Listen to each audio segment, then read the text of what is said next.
Hi guys, what's going on? Here's what's going on. The Octane is looking at getting a bit of an update here. So this bike makes 104 horse. It's like 75 foot-pounds stock. Now with the tuner, intake, pipe, Victory claims this bike's supposed to jump up to about, they said it's a 10% increase in power. So 114-ish horse and 80 foot-pounds, give or take. My math's not great, so you do it yourself. This is the problem here. This is what brings me here today, is you've got this weight, about 500 pounds wet, and that power behind a cruiser that's already not going to handle as well, behind a set of standard forks with a single rotor with a dual piston caliper. Now, I think that's trash. All the full-size Victories got inverted forks with dual rotors. Why didn't they bring that technology over to their performance bike? I don't know. So, here's what's going on.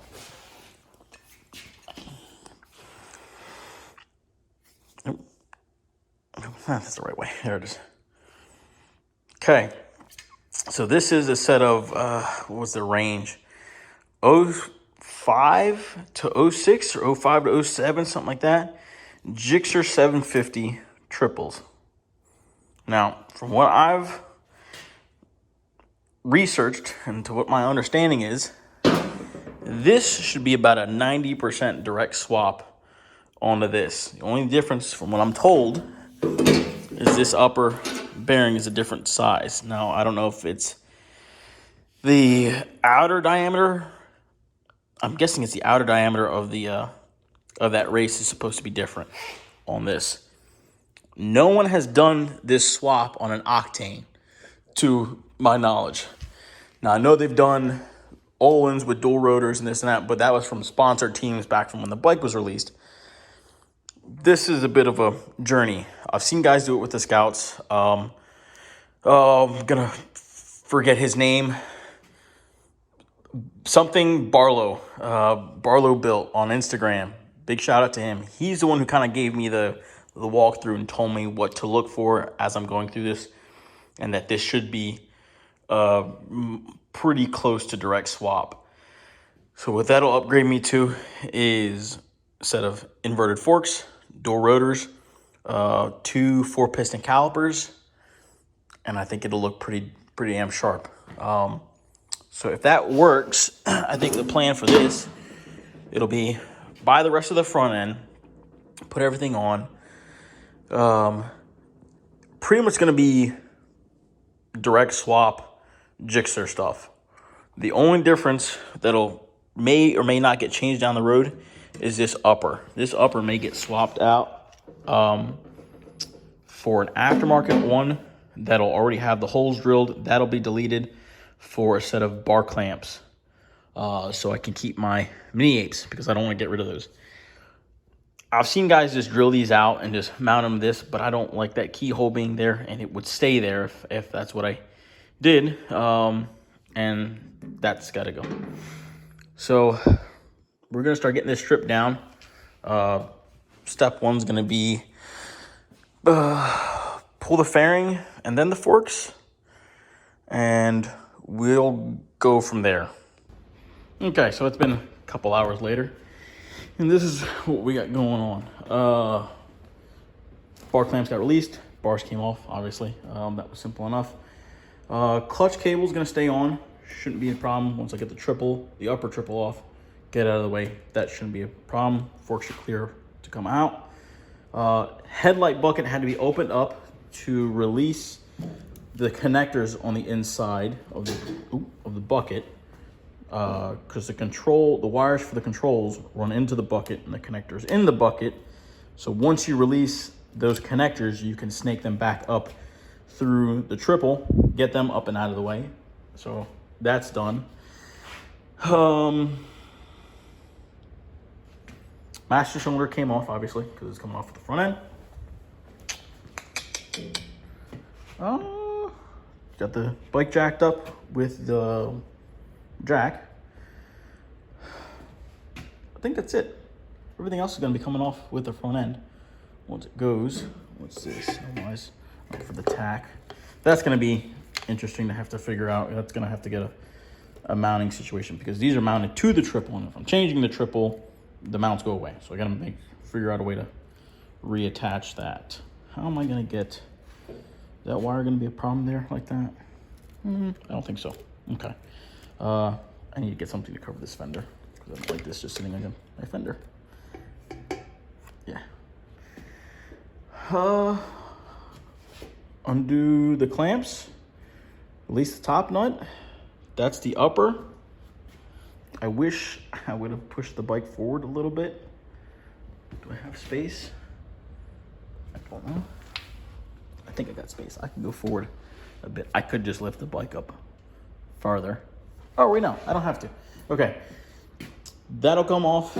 I'll release the clamps for the bottom and then slide the lower triple. I'll slide the lower triple down the forks and then jack it up a little bit and that should clear. Okay, I'm gonna get that out of the way. I'll jack the bike up, make sure the bike's secure. I'll get ready to take this off, I guess. Yeah. All right, I'm gonna match you guys up on the lift so you can watch.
Okay, so I already know that top bearing is too small. The Octane stem is much narrower at the top than it is at the bottom. You can see this is a pretty singular diameter here. But, so the bottom, we're looking at almost 30 on the nose. Now,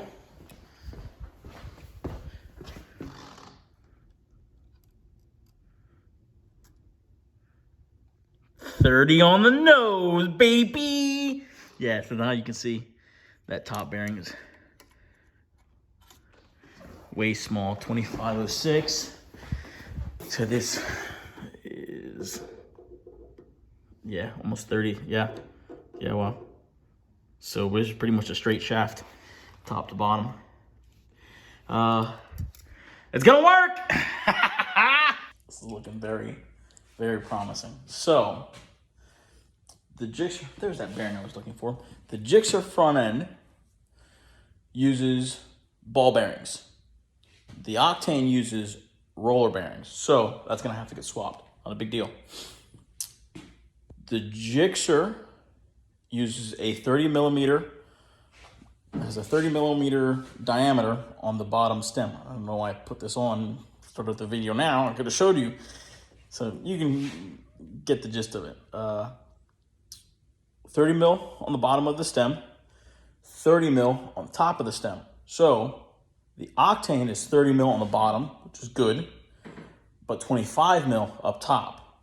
So I'm gonna have to get a new top bearing, Where'd I put the other one?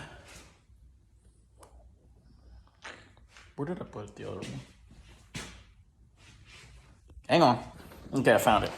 So this bearing is 30 mil, or no, I don't know the outside diameter. Outside diameter doesn't matter. Outside diameter is staying the same because I'm not changing the bike. But I'll have to find a different bearing that has a 30 millimeter inside diameter versus the Octane's 25 mil diameter. I'm gonna look to see if it's, acceptable to change bearings to whatever I so desire. Because the Gixxer uses a ball bearing on the top and on the bottom. The Octane uses a sealed bearing on top and the tapered roller bearing on the bottom. They're seeing the same pressures and loads. I mean, it's still not moving. The bottom bearing is what's, looking at it, the bottom bearing is taking the grunt of the upward load. It's taking the load of the bike being on it. The top bearing is only doing lateral load. So it really shouldn't be a big deal to just find and run a different top bearing. That should be fine. Now, I don't know the physics of it. Maybe the Gixxer sees different loads because it's dealing with less of a rake. These are questions to be answered. Only real difficulty about the whole thing was getting that the lower race off of the stem, because I don't know if they're pressed on or if they're interference fit with heat. I don't know, but the sucker was on there, and I don't have any fancy motorcycle tools to get it off. So what I ended up doing was taking this carbide burr and just sitting there grinding a nice little groove into it and going, and it took forever. And I kept going, kept wanting to try like different things. I'm like, let me just stay the course. Kept going, and it got to a point and went pink, and it literally fractured. And I was like, perfect. And then I sat there and wiggled it the rest of the way off. So that went well. So yeah, I think I'm gonna call that for tonight. I got some homework to do. Boy, I'm excited. This is gonna work. Inverted forks and dual rotors are in my future, and it's gonna be a good summer. Anyway, I'm gonna get cleaned up, get out of here. I don't even know what time it is. Gotta get a clock in here. So hey, good night. So it works. I'm gonna have to put new Jim Johns on here, bump stops. Now I had to buy a new bearing, no big deal. Bought another bearing for the bottom, also not a big deal. I've got to put bump stops on, or steering stops. The big thing is you got to grind into the frame. That's some kind of nub for the lock, for the steering wheel lock. But since I'm not using it, I'm not worried about it. So I just ground that down. There's plenty of meat there, just enough to clear that, because that was actually hitting that. And currently without bump stops, the top clamp hits the tank. So not a big deal. But other than that, it's gonna work. Now, I was gonna get rid of that, but I'll be honest, that's actually machined into that. I kind of like it. I might keep that there. That's gonna have to go at some point though. But little detail. Sanded down that parting line.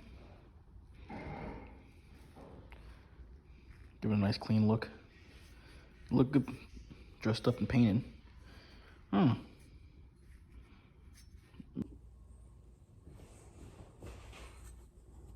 Hi guys, this is the latest and greatest news on this. So, fun fact, there's a nice grid pattern back here that makes it pretty easy to line up your holes. So for the bar clamps, I'll show you. Where's my spare? It's right back here. 1 and 2. These guys off of Amazon. Kemimoto. These guys. So this originally had that Suzuki tag here. And if you look on the back side, it's pretty much, if I would have shown this before I drilled it, there's a nice cast dimple. You can see those 4 dimples that are left behind. There was one that was just about center of that hole, which was pretty much dead nut center to the Suzuki tag. Drilled my hole there because I figured what better way to hide that than to just put that over top of it. So that went there. Counted my lines on the grid here. You can see I got, was it 15? Yeah. 15 notches over and X amount of notches up. Followed it over, 15 notches over and X amount of notches up. And I got myself a nice even layout there. So just got that second hole drilled out. Gonna bore that, clean the burrs off, throw it back. No, I'm gonna cut this off first because on the Octane, the gauges here mount using this bracket, this guy, off of the tacks. So the tacks would be, I got too many things in my hand at once.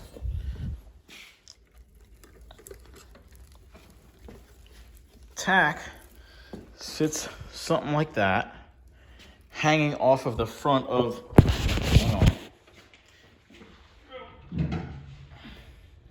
pardon my dad noises.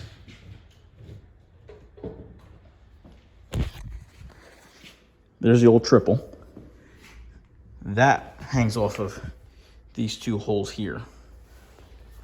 Something like that. Actually, I think it's off of, there it goes, off of those 4 2 holes, mount to the front of the triple. So, with the new triple having that boss there for the key, it's obviously in the way. So the plan is to cut this off, smooth my edges over, and I'm thinking about just, I don't know. I thought about just making a bracket that comes off of here with a 90 down with a nut welded to the back of both sides. And I figured I could make, excuse me, make 2 of them, make them the same length, and have the gauge hang off a bracket that mounts to the triple or the bar clamp mounts. I figured it's a big enough bolt. I think it's a half 13. So it's plenty strong enough for its intended purpose. And then once I have that mounted there, am I right? Like that. Those 2 on the bottom hold the fairing. So you can see that bracket there and that one there. Those sit in between like so. So the tack mounts to this, the clamp, and then the fairing mounts to the tack bracket that also mounts to the clamp. So I think that'll kill 2 birds with 1 stone. Lower fairing clamps, I think these are gonna get shortened because I'll show you. So when I had this just kind of propped up here, those brackets are actually pushing it off quite a bit. So I think I'm gonna shorten those and make new tube clamps. What did I use? I had, they were like a hose clamp that had little, I think they're called P-clamps. Went around this with a rubber gasket, I guess. Had the hole sticking off the side, a little tab, and then a nut nut and bolt on the other side to hold the bottom of the fairing. So I think I'm going to shorten those, but I'm not going to touch that until everything is done. That'll be the last thing I do. Once that is squared away, well, once the clamps are squared away, hang on. I think I'm talking myself into a circle here. Hold on.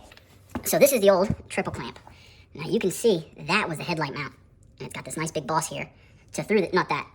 I don't have that on the Gixxer clamp. So I will reuse this. The question becomes, how do I mount that headlight clamp? So I got this piece of, I don't know if this is cast or billet. I'm guessing this is billet. This was off of a ladder rack for a van, I think. I think it was a ladder rack. But this thing's pretty hefty. I don't know, 1/2 inch thick. I'll cut my triangle out here, and I could TIG that to here. I don't know yet. I'm not sold on that idea. I may just cut it out, drill and tap 2 holes under the lower clamp, and then just bolt it all together. That's a possibility, but I'm not there yet. So I'll worry about that bridge when I get there. So I guess technically the fairing will be worried about once I get the headlight mounted, because once I get the headlight mounted, then I would fit the fairing around the headlight, and I don't want this sitting in too far and having the headlight stick out, or vice versa. So there's a lot going on, and I'm not doing the greatest job at trying to keep myself in line. These got to get cut off because they're doing jack shit.